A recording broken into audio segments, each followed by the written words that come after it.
The perfect New York style pizza with that crispy edge, that gooey cheese that you know and love, made in your very own oven. And I'm going to show you how to do that today. The dough is fantastic. I have been playing around with this pizza dough for what seems like months, but it's really been weeks. I have really sort of wanted to fine tune that New York style, like just, I don't know, iconic style of pizza, and I wanted it to be done in my very own oven. I do have fantastic pizza recipes on LaraInTheKitchen.com already, but I'd like to say that this is pretty much the ultimate, and it's a same day dough. You can let this go in the fridge and let it rise for a couple of days and ferment. You'll get a better flavor. But if you are someone like me, where some days I just don't think in advance days, enough to make pizza dough, and some days I just want it that day or that night, this is the pie for you. If you're Northeast person, a tri-state area person, you know this is a pie, okay? When you call your local pizza shop, you order a large pie, you don't order a large pizza, okay? So we're gonna make a New York style pie and you're gonna love it. We're gonna start off with bread flour. Now, I'm using bread flour as opposed to all-purpose because when testing both, I found that the bread flour gave me a much better chew, a much better stretch, but you can use all-purpose flour if you don't want to go the route of buying bread flour specifically for this recipe if you don't plan on using it enough. But once you use bread flour, you'll be making it like this forever. But you can use all-purpose. To that, I'm going to add a little bit of sugar and some instant yeast. When using instant yeast, you don't need to bloom it, so it doesn't have to go in water. It's perfect as is, straight in. I'm just gonna take my dough hook and just give it a mix. I have done this with different methods of testing the dough, different styles of dough, of making sort of a batter first, then adding the flour gradually over the course of a few hours. None of it made a difference. None of it made a difference. So this is the most easy, straightforward method, and it works so perfectly. To that, I'm going to add some warm water, like, lukewarm. Doesn't have to be hot or anything. I'm gonna go ahead and pop this in, and this is gonna need, it's gonna start coming together. I'm gonna show you what I mean. As it starts to knead, we're gonna sprinkle in our salt. So let's just get that going. Once it starts getting incorporated, we're gonna add some salt. I'm using Coarse Kosher salt because it's my everyday salt, and I like to just sprinkle it as it's getting kneaded in there. And once all of my flour is sort of incorporated, I'm gonna increase the speed to about medium, and I'm gonna knead that for about 4 to 5 minutes. So I'm gonna let that go, and I'll show you the next step. All right, this dough is sheer perfection. Now this is why I'm gonna give you options, because life is full of options. And I want you to have as many tips and tricks as I can offer to make recipes and just things like this fit you and your life and whatnot. Now this dough, if you wanted to use it today, which is what I'm gonna do today, you put a cover on this, and you're gonna go ahead and let this rise for a minimum of a couple of hours. It could take between 2 and 3 hours. You want it to be doubled in volume. If, however, you wanna bypass that because you don't plan on making your pizza till tomorrow or even the day after, because this is a fantastic 2 to 3 day pizza dough in the fridge. It keeps fermenting. The taste just becomes incredible. You're gonna do the step that I'm gonna do with my risen dough, because I do have one that's risen, meaning you're gonna divide this into 4 and you're gonna put it into oiled containers and pop it into the fridge. That's what you would do. You would not let this rise now. You'll just let it do a very slow rise in the fridge until you need it. I, however, am gonna make my pizza today. I'm gonna take a little bit of flour. I have some dough that's already risen because I don't mind having extra pizzas on hand, because guess what? We will eat them, okay? We love pizza in this house. Look at this beautiful dough, okay? It's absolutely fantastic. It works so well. It's got the perfect sort of percentage of hydration that gives you that classic, like I said, New York style that everyone knows and loves.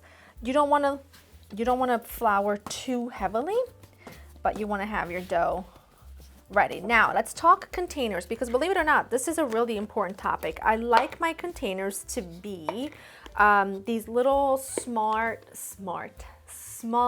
pint-sized containers. You can order them online. You can go to your local restaurant supply store, but even like Tupperware will make containers that look like this with a lid, and you can just buy those at the grocery store.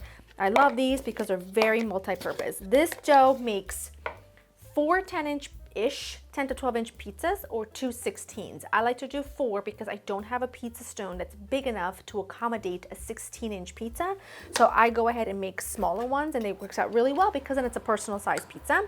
Make sure you oil your container and the lid because this will rise and it will touch the top of the lid, and you don't want the top of the lid to stick to your dough. So you're gonna just do one of these, and then you'll take the lid and just do that. And I'm gonna go ahead and just set these aside once they're all ready. I'm not gonna weigh this, but I'm gonna cut this into 4 portions. If you were to weigh it, there would be about 10 to 11 ounces per pizza dough for, like I said, the 4 that I'm gonna make. And I just want you to see just how gorgeous. It's smooth. It doesn't crack. See how it bounces back? It's perfection, okay? I like to always pinch the bottom. This is how we did pizza in the pizza place. Put the lid on. Take your brush. You could put a little oil on the brush. Just, oopsies. I like to make sure it's all oiled. That way it doesn't form any funky skin or anything like that. And that's it. Now, this, I'm gonna pop it into the fridge for, I would say, a minimum of an hour. I like it in there about an hour and a half or so. What that does, you could skip that step and just sit it on your counter for them to double in size and then ready to use. But why I don't do that and why I like to pop it into the fridge is I feel like it gives my dough a really just beautiful elasticity to it.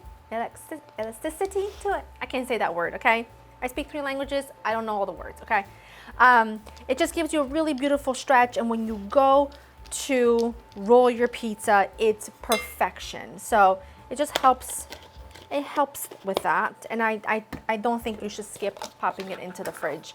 You could do an hour, but 1 to 2 hours is ideal. Like I told you, if you didn't want to make it today, this is the part where you make your dough, you divide it, you don't rise, don't do a first rise, put it in these containers, pop it into the fridge until you're ready for it. So what I'm gonna do is this, so I don't bore you to death. I'm gonna pop this into the fridge for about an hour and a half. I'll take them out, sit them at room temperature for half an hour.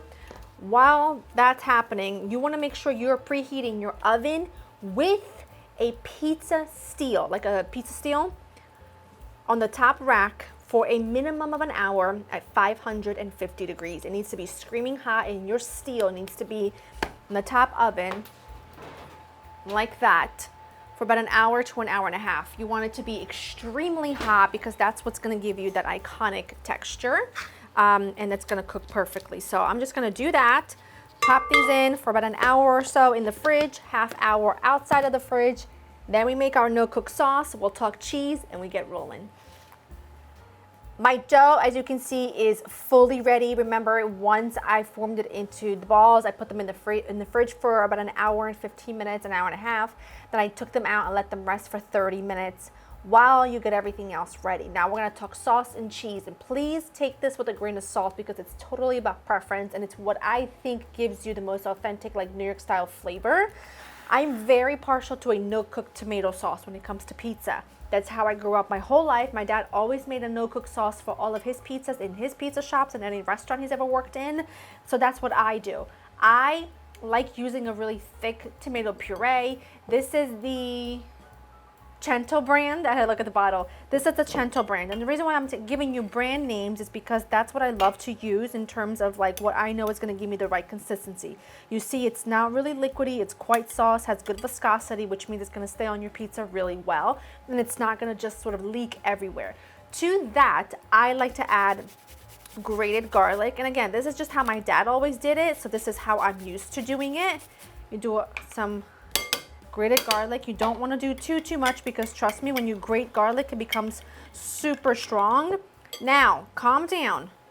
you're gonna add a pinch of sugar. Calm down, okay? Calm down. I know you're yelling at me, but here's the thing. It's only a pinch of sugar, okay? It's only gonna be a couple teaspoons, but the reason you add sugar is for balance. You're not cooking the sauce, and it's not cooking for very long once it's in the oven. So therefore, you're not gonna be able to get that tomato to sort of like cook down and concentrate. So you need to give it a touch of sweetness to balance the sharpness and the acidity of the tomato. Then you're gonna add a good pinch of salt, a really good drizzle of extra virgin olive oil. See how dark that color is? That's what you want. And then a healthy pinch of oregano, and you want to just squish it in between your fingers to almost pulverize it. Give that a stir. Give it a taste if you want to. I know different pizza shops do their sauces very differently. Some are chunky, some are sweet. I don't love that vibe. I do not love a sweet sauce. This to me is the quintessential pizza sauce for any pizza. Now we move on to cheese, because cheese is equally as important to your dough and your sauce. And what I find gives you the best flavor and pull action is going to be a combination of whole milk and part skim mozz. This is not the time to go and get yourself some fancy mozzarella in the water or in the milk that it comes in.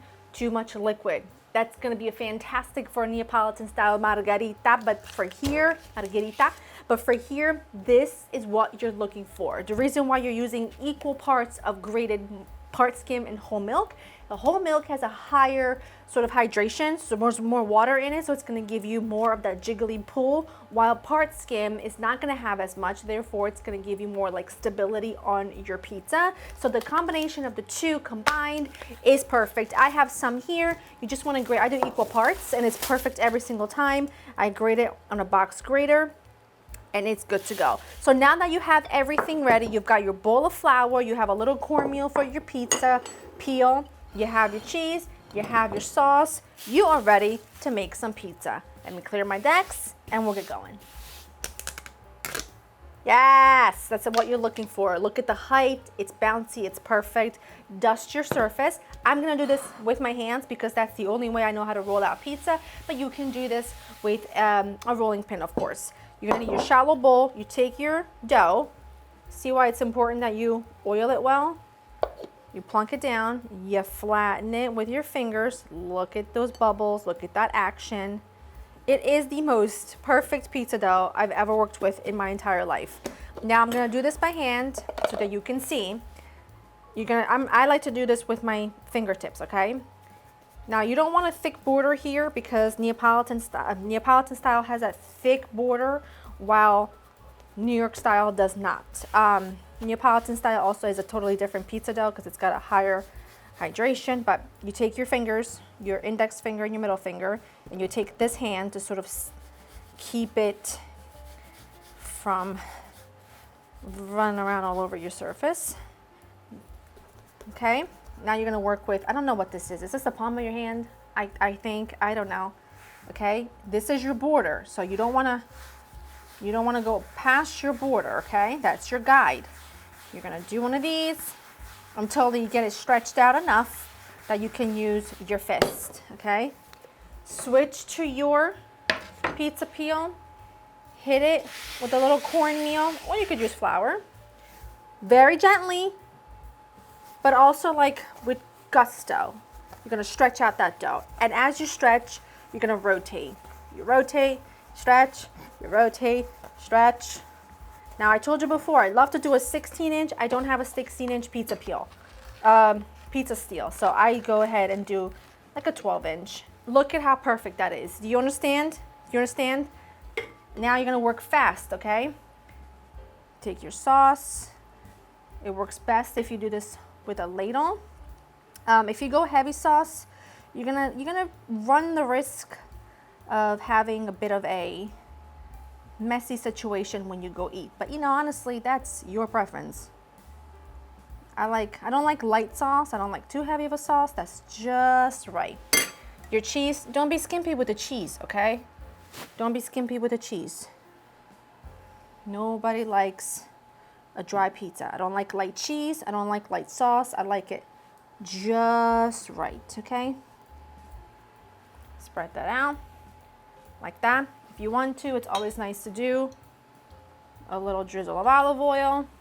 But this is all it needs. It's gonna go in your oven. Now, it's gonna go on the top. Now, I've had this question a lot on my Instagram when I posted about this. Why is your pizza steel on the top and not the bottom?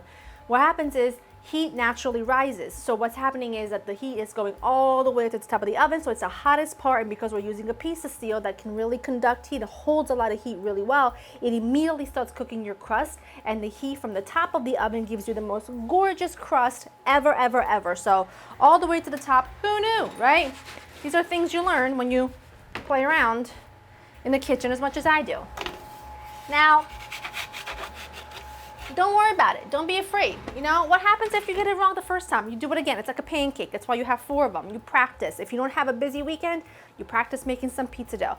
That's going to take between 7 and 9 minutes for the perfect, like, crust that I love.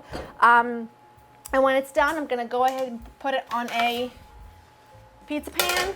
And, you know, also, I don't need to tell you this, but top it up. You want pepperoni, you want crumble sausage, you want veggies, you want black olives, you want hot peppers, no pineapple. I don't want to even hear it. Top it up. Do you. You have leftovers, put it on your pizza. I'm just trying to show you a technique and your very basic pizza dough and sauce and whatnot. The rest is up to you. Once that's done, I'll show you what it looks like.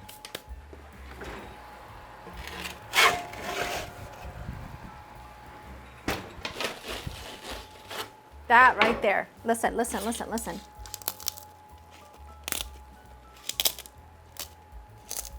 You hear that? That right there. That is my ideal, what I call New York style. You see, the border isn't 4 inches high. It's absolute perfection. Perfection. Now, if I were to cut this right now, I would scorch the roof of my mouth. So while that cools for like a minute, I'm gonna quickly make another one, okay? Because I don't want my pizza I don't want to eat my pizza cold, but I certainly don't want to like literally scorch myself. So while that happens, I'm gonna go ahead and make another one. You have to trust the process. I know it may seem a little bit tedious to, like, you know, put the dough in the fridge for an hour and a half or 2 hours and then roll it out. But I tell you, it's all worth it because you're gonna get the very best outcome in your regular standard oven. If you have a convection option on your oven, turn it on. You want that oven to be as hot as it possibly can be. 550 is really ideal, and that's how you're gonna get that, you know, texture that we all sort of know and love, and it's perfect every single time. I'm just gonna roll this one out, pop it into the oven, and then we'll slice that one up, and we'll give it a try together.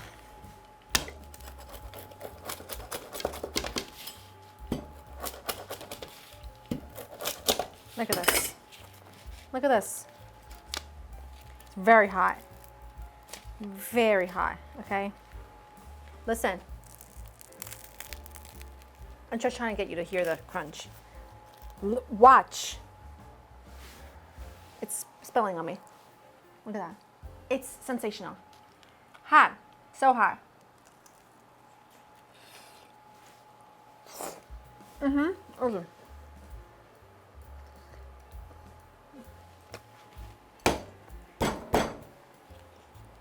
If your pizza doesn't do this, if your cheese isn't bubbling and all the olive oil is dripping down, I don't want it, okay?